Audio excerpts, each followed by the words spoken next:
নমস্কাৰ, কি খবৰ সকলোৰে? আশা কৰোঁ চবৰে হোলী ভালেই গৈছে। আজি এটা নতুন ৰেচিপি লৈ আহিছোঁ, চিলি চিকেন।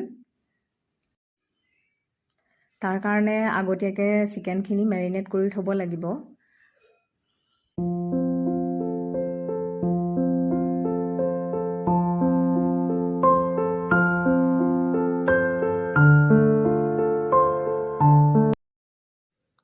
মই চিকেনখিনি মেৰিনেট কৰিবৰ কাৰণে এটা কাবাব মছলা ব্যৱহাৰ কৰিছোঁ আৰু লগতে নিমখো দি লৈছোঁ মেৰিনেশ্যনৰ কাৰণে। এতিয়া মেৰিনেশ্যনটো ভালকৈ হোৱাৰ পাছত 30 মিনিটৰ কাৰণে ৰাখি দিম। তাৰপিছতে কেৰাহীত তেলখিনি ভালকৈ গৰম হ'বলৈ দিয়াৰ পাছত এনেকৈ মেৰিনেট কৰি থোৱা চিকেনখিনি অলপ অলপকৈ দি ফ্ৰাই কৰি ল'ম। ভালকৈ ফ্ৰাই হোৱাৰ পাছত চিকেনখিনি এনেকৈ ৰাখি দিছোঁ। কেৰাহীৰ পৰা ভালকৈ তেলখিনি টুকি ৰাখিব লাগিব। এতিয়া সেই কেৰাহীটোতে অলপ তেলখিনি কমাই লৈ এতিয়া পিঁয়াজ দিছোঁ। এতিয়া পিঁয়াজখিনি ব্ৰাউন কালাৰ হওঁতে আদা নহৰু পেষ্টটো দি দিছোঁ। মই আগতীয়াকৈ এনেকৈ পিঁয়াজ কিউব চাইজত আৰু কেপচিকাম, জলকীয়া আৰু আদা নহৰুখিনি সৰু সৰুকৈ কাটি লৈছিলোঁ। আদা নহৰু বেলেগকৈ পেষ্টতো বনোৱা হৈছে আৰু এনেকৈ সৰু সৰুকৈ অকণমান কাটিও ল'ব লাগিব। এতিয়া পিঁয়াজখিনি ফাৰ্ষ্ট দি দিছোঁ, পিঁয়াজৰ লগতে জলকীয়া দিছোঁ।